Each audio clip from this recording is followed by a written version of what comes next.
Hello, I'm Chris, and this is my buying a built Tamiya off of eBay video. Is it a good idea or a bad idea? I won the auction for $157, $171 total after shipping. What the frick? Oh my gosh. Alright, so we have so this is one of those they built with a Silver Can 540, ran it one time and decided to sell it. So it's supposed to be in really good condition. And judging by this remote, it looks brand new. So they even left the batteries in it. And that probably means they were so disappointed, they just wanted to get this out of their life. See if it turns on. Oh God, it turned on. That's crazy. Freaking stuff is gonna, God dang it.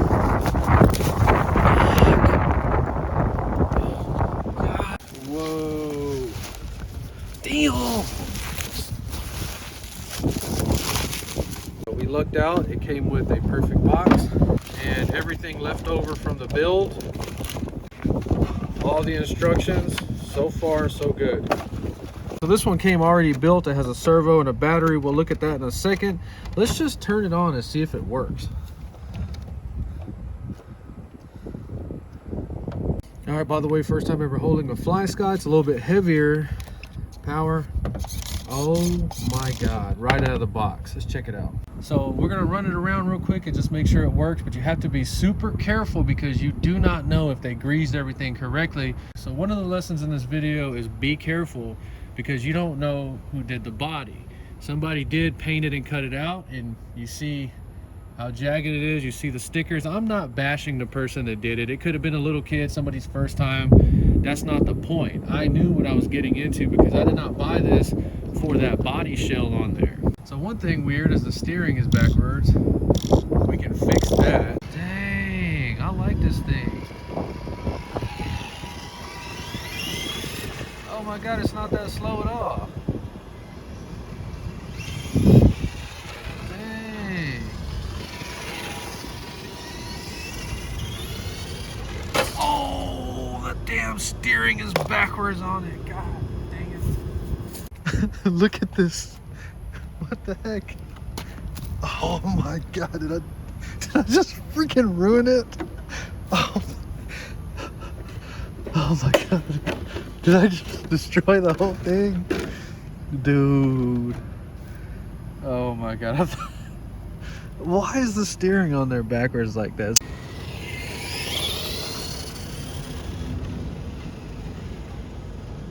So the first thing is the steering is backwards on it.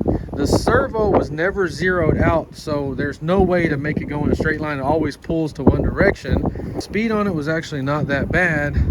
I think the problem was investing in this remote right here. It's digital and it has all kinds of little options on there. And I bet you this was a first-time builder and they just couldn't figure it out and just said, you know what, let's be done with it. So that test drive was not fun in any way.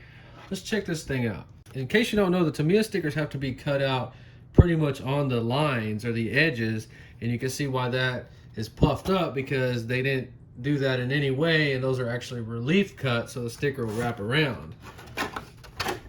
The only thing that I'm hoping for is, since the sticker job is not so good, they didn't really use a heat gun and try to press everything down, so there is a possibility that I may be able to save the stickers. I cannot tell if a kid did this or just a first-time builder. See how everything's cut out?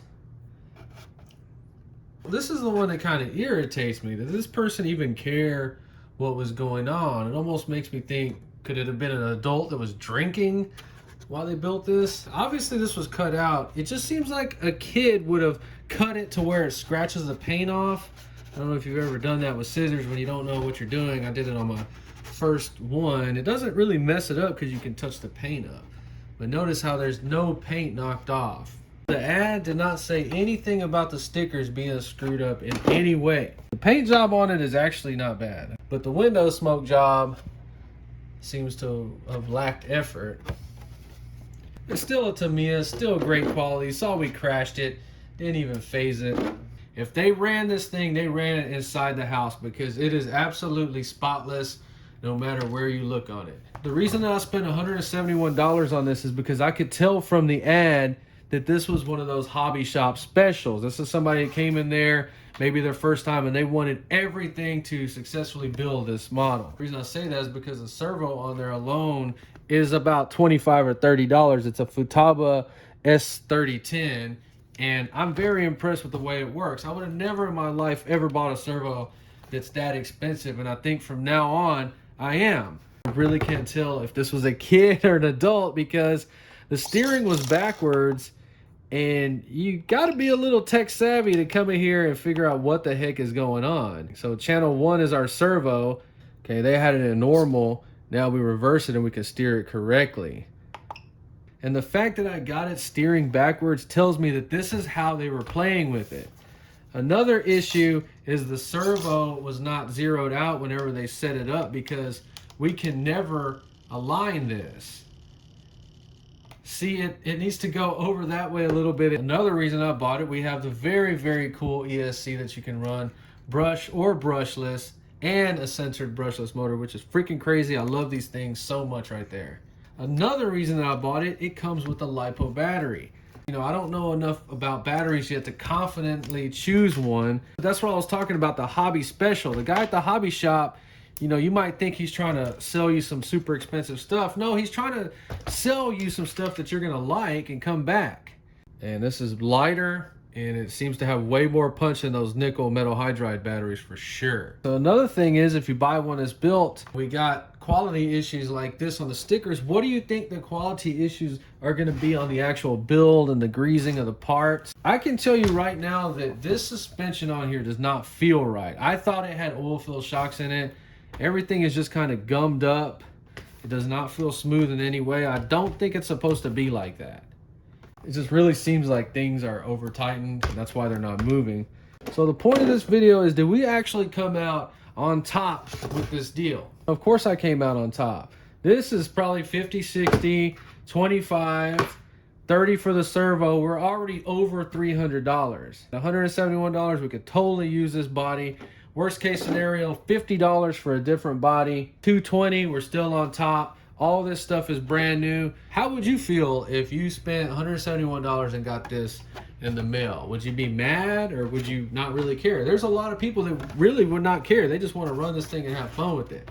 But the truth is, even though this is ready to run, there's too many signs telling me that we need to take this thing all the way back apart and build it like a brand new kit. That's another reason that I bought it, because that's what I was going to do with it anyway. The ultimate point of this story is you need to be super, super careful when you buy these pre-built ones, because you never know what you're going to get. So we're going to have another video going through the chassis, taking everything apart and seeing if it was done right. We're going to try to save the stickers, straighten everything up, see if that works. And then when we get it all sorted out, we're going to do a GPS speed run with this battery right here and see how great this thing turned out. So if you enjoyed this video, please like and subscribe, and thanks for watching. And let me know what you think. Was this a good deal or not?